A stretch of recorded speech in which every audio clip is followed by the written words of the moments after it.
Sukap yang malang, senja yang kau kirimkan sudah kuterima. Kukira sama lengkap seperti ketika engkau memotongnya di langit yang kemerah-merahan itu. Lengkap dengan bau laut, desir angin, dan suara hempasan ombak yang memecah pantai. Ada juga kepak burung-burung, lambaian pohon-pohon nyiur dalam kekelaman, sementara di kejauhan, perahu layar merayapi cakrawala dan melintasi matahari yang sedang terbenam. Aku pun tahu, Sukap, senja yang paling keemas-emasan sekalipun hanya akan berakhir dalam keremangan menyedihkan ketika segala makhluk dan benda menjadi siluet, lantas menyatu dalam kegelapan. Kita sama-sama tahu keindahan senja itu, kepastiannya untuk selesai dan menjadi malam dengan kejam. Manusia memburu senja kemana-mana, tapi dunia ini fana, Sukap, seperti senja. Kehidupan mungkin saja memancar gilang gemilang, tetapi ia berubah dengan pasti. Waktu mengubah segalanya tanpa sisa, menjadi kehitaman yang membentang sepanjang pantai. Hitam, sunyi, dan kelam. Rupa-rupanya dengan cara seperti itulah dunia ini mesti berakhir. Senja yang kau kirimkan telah menimbulkan bencana tak terbayangkan. Apakah engkau tahu suratmu itu baru sampai 10 tahun kemudian? Engkau tidak akan tahu, Sukap. Seperti juga engkau tidak akan pernah tahu apa yang terjadi dengan senja yang kau kirimkan ini. Senja paling tidak berharga dalam hidupku, Sukap. Senja sialan yang paling tidak mungkin diharapkan manusia. Senja ini baru tiba setelah 10 tahun karena tukang pos yang jahil itu rupanya penasaran dengan cahaya merah keemas-emasan yang memancar dari amplop itu, Sukap. Cahaya itu telah mengganggunya semenjak ia menggenjot sepeda dari kantor pos, berkilau-kilau dan memancar di tas surat yang tergantung di boncengan sepeda. Begitu rupa sehingga cuaca siang hari menjadi kacau, angin menderu dan ombak terdengar menghempas-hempas, meskipun ia bersepeda mendaki Bukit Kapur. Demikianlah, maka ia suatu ketika berhenti. Dari dalam tas itu terdengar suara-suara. Ia buka tas itu dan ia melihat amplop Federal Express yang sudah tidak putih lagi, melainkan merah keemas-emasan, Sukap, seperti senja dengan matahari terbenam di balik cakrawala. Tukang pos itu mengambil amplop tersebut, menimang-nimangnya. Agak berat juga. Maklumlah, bukankah amplop itu berisi senja, Sukap? Senja dengan matahari merah membara yang turun perlahan-lahan di balik cakrawala, seperti semua senja yang ada di balik kartu pos. Tapi yang kamu kirim itu bukan kartu pos, Sukap. Yang kau kirim itu senja di tepi pantai dengan hempasan ombak, bau laut dan angin yang asin. Kamu pikir berapa ton beratnya pasir di sepanjang pantai itu, Sukap? Kira-kira sedikit dong. Masih lumayan tukang pos itu kuat menggenjot sepedanya mendaki Bukit Kapur. Buset. Kalau anak-anak kecil tahu ada matahari terbenam di dalam amplop itu, lantas bagaimana? Kau tahulah, Sukap, anak-anak di daerah Bukit Kapur begini tidak punya mainan yang aneh-aneh seperti itu di kota. Mereka hanya tahu kambing dan kerbau, ikan dan belut, sungai dan jagung. Nasi saja jarang mereka sentuh. Anak-anak yang tidak pernah tahu mainan robot berjalan dengan cahaya di dadanya yang berkedip-kedip pasti akan penasaran sekali dengan cahaya senja yang memancar berkilauan merah dan keemas-emasan itu, Sukap. Mereka memang tidak pernah melihatnya, Sukap, karena tukang pos itulah yang telah mendahului mereka. Ia menimang-nimang bungkusan berisi senja itu, mendengar-dengarkan, dan akhirnya mengintip. Tentu saja di dalam amplop itu dilihatnya senja, Sukap. Senja terindah yang paling mungkin berlangsung di muka bumi. Ia mengintip dan terpesona. Ia buka amplop itu. Sebetulnya menurut kode etik profesi, itu tidak boleh. Tapi manusia manapun bisa melakukan kesalahan, bukan? Ia buka terus amplop itu dan melihat senja dengan langit merah keemas-emasan di dalam sana. di mana mega-mega berpencar seperti perahu di danau, memberikan perasaan nyaman dan tenang. Siapa yang tidak suka merasa nyaman dan tenang di dunia ini, Sukap? Di sebuah dunia yang sudah miskin, masih bersimbah darah pula. Maka jangan salahkan tukang pos itu, Sukap, jika ia kemudian menjadi begitu penasaran dan memasuki senja yang terbentang. Tidak ada yang tahu apa nasib waktu. Ketika anak-anak akhirnya berkerumun di sekitar sepeda yang tergeletak itu, mereka hanya melihat cahaya senja kemerah-merahan yang semburat membakar langit. Amplop itu hanya bocor sedikit, tetapi akibatnya sudah begitu rupa. Ini semua gara-gara kamu, Sukap. Sukap yang malang, bodoh, dan tidak pakai otak. 10 tahun lamanya tukang pos itu mengembara di dalam amplop. Kita tidak pernah tahu apa yang dilakukan di sana. Apakah dia kawin, beranak pinak, dan berbahagia? Atau selama ini dia hanya duduk-duduk saja memandang matahari terbenam dengan perasaan kehilangan. Sementara langit yang tadinya merah keemas-emasan perlahan menggelap ke biru-biruan. Aku juga tidak tahu bagaimana caranya menikmati senja di dalam amplop, Sukap.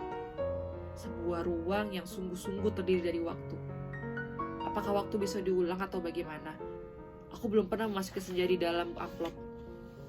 Atau apakah dunia ini sebetulnya seperti amplop ya, Sukap? Di mana kita tidak tahu apa yang berada di luar dari kita. Di mana kita merasa hidup penuh dengan makna, padahal yang menonton kita tertawa-tawa sambil berkata, kasihan betul manusia. Apakah begitu, Sukap? Kamu yang suka berhayal barangkali tahu. Tapi aku tidak mau hayalan. Aku tidak mau kira-kira. Meskipun usaha kira-kira itu begitu canggihnya sehingga disebut ilmiah, aku mau tahu yang sebenarnya. Apakah ada yang menyaksikan kita sambil tertawa-tawa? Kalau iya, apalah artinya hidup kita ini, Sukap? Tidakkah nasib manusia memang seperti ikan yang diternakkan hanya untuk mengisi akuarium di ruang tamu seseorang yang barangkali juga tidak terlalu peduli kepada makna kehidupan ikan-ikan itu? Aku tidak pernah tahu. Tidak ada seorang pun yang tahu apa yang dialami tukang pos itu di dalam amplop. Sampai ia keluar 10 tahun kemudian dengan wajah bahagia. Ia sudah 10 tahun menghilang di dalam amplop. Tapi ia tidak tampak bertambah tua. Apakah waktu di dalam amplop tidak bergerak? Tepatnya, apakah senja di dalam amplop itu tidak berhubungan dengan waktu? Apakah tidak ada waktu di dalam amplop Federal Express itu? Apakah aku harus peduli dengan semua ini, Sukap? Apakah aku harus peduli? Kamu betul-betul merepotkan aku, Sukap. Dasar laki tidak tahu diri. Sukap yang malang, goblok, dan menyebalkan. Kamu tahu apa yang terjadi 10 tahun kemudian? Tukang pos itu tiba di depan rumah kami. Ya, rumah kami. Setelah 10 tahun banyak yang terjadi dong, Sukap. Misalnya bahwa aku kemudian kawin, beranak pinak, dan berbahagia. Jangan kaget. Dari dulu aku juga tidak mencintai kamu, Sukap. Dasar bego. Kasih isyarat tidak mau mengerti. Sekali lagi, aku tidak mencintai kamu. Kalau aku toh kelihatan baik selama ini padamu, terus terang, harus kutakan sekarang. Sebetulnya aku cuma kasihan. Terus terang aku kasihan sama kamu, Sukap. Mencintai begitu rupa, tapi tidak tahu yang kamu cintai sebetulnya tidak mencintai kamu. Makanya jangan terlalu bahayal, Sukap. Pakai otak dong sedikit. Hanya dengan begitu kamu akan selamat dari perasaan cintamu yang tolol itu. Tapi bukan cinta yang sebetulnya ingin kuceritakan padamu, Sukap. Soal cinta ini sama sekali tidak penting. Kamu harus tahu apa akibat perbuatanmu ini, Sukap. Mengirim sepotong senja untuk orang yang sama sekali tidak mencintai kamu. Tahu apa akibatnya? Begitu tukang pos itu pulang, setelah menceritakan kenapa kiriman Federal Express bisa terlambat 10 tahun, kubuka amplop berisi senja itu, dan terjadilah semua ini. Apa kamu tidak tahu, Sukap? Senja itu meski cuma sepotong, sebetulnya juga semesta yang utuh. Kamu kira matahari terbenam itu besarnya seperti apa? Seperti apa? Kalau sepotong senja itu di dalam amplop terus sih tidak apa-apa. Tapi ini keluar dan lautnya membludak tak tertahankan lagi. Bagaimana aku tahu amplop itu berisi senja, Sukap? Aku bukan penghayal seperti kamu. Hidupku penuh dengan perhitungan yang matang. Aku tahu betul untung rugi seperti setiap perbuatan, terutama apa untung ruginya untuk diriku sendiri. Betapa pentingnya hidupku selamat demi suamiku dan anak-anakku. Pura-puranya, aku ini juga perempuan yang setia. Itu pula sebabnya, sebelum maupun sesudah kawin, aku tidak sudi berhubungan dengan kamu, Sukap. Lagi pula, aku tidak mencintai kamu. Mau apa? Tapi kamulah yang tidak tahu diri, menginap senja tanpa kira-kira. Dunia ini jadi berantakan, tahu? Berantakan dan hancur lebur tiada terkira. Setelah amplop itu kubuka dan senja itu keluar, matahari yang terbenam dari senja dalam amplop itu berbenturan dengan matahari yang sudah ada.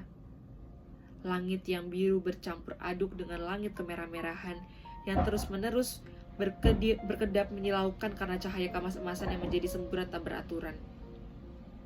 Senja yang seperti potongan kue menggelegak. Pantai terhampar seperti permadani di atas bukit kapur. Lautnya terhempas langsung membajiri bumi dan menghancurkan segala-galanya.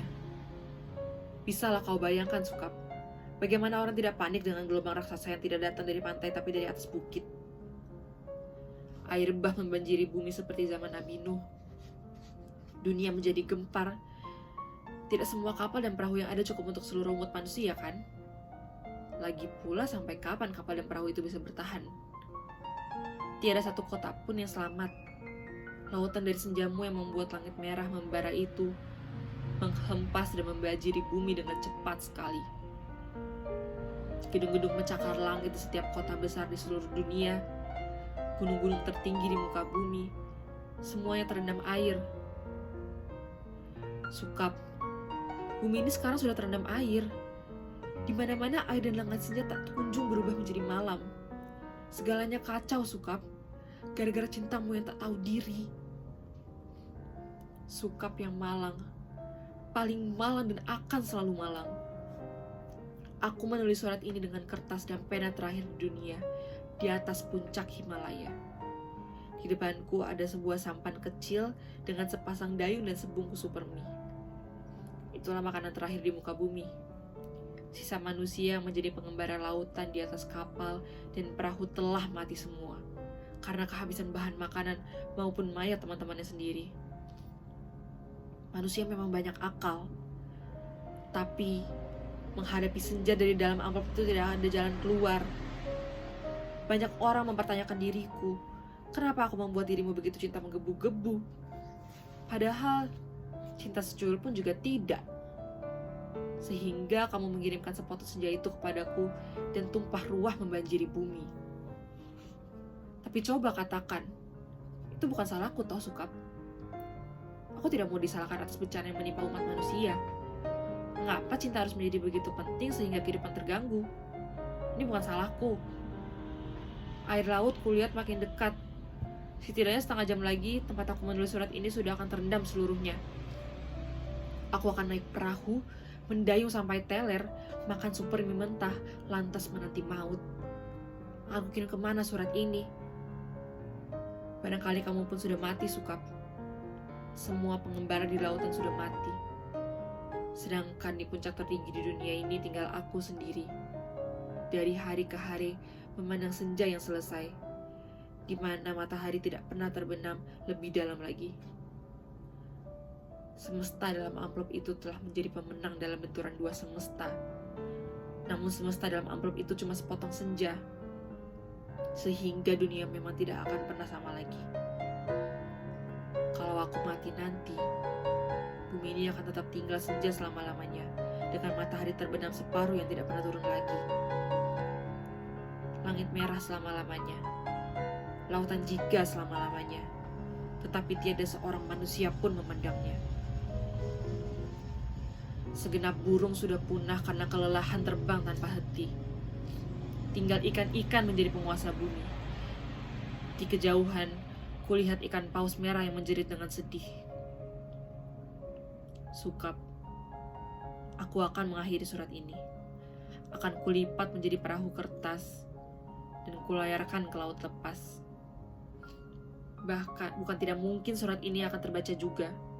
Entah bagaimana caranya, namun siapapun yang menemukannya akan membaca kesaksianku.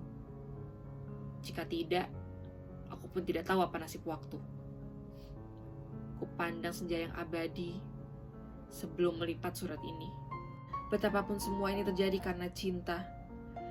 Dan hanya karena cinta, betapa besar bencana telah ditimbulkannya ketika kata-kata tak cukup menampungnya. Kutatap senja itu. Masih selalu begitu. Seperti menjanjikan suatu perpisahan yang sendu. Selamat berpisah semuanya. Selamat tinggal. Alina. Pondok Aren, Sabtu 10 Februari 2001, pukul 20.45.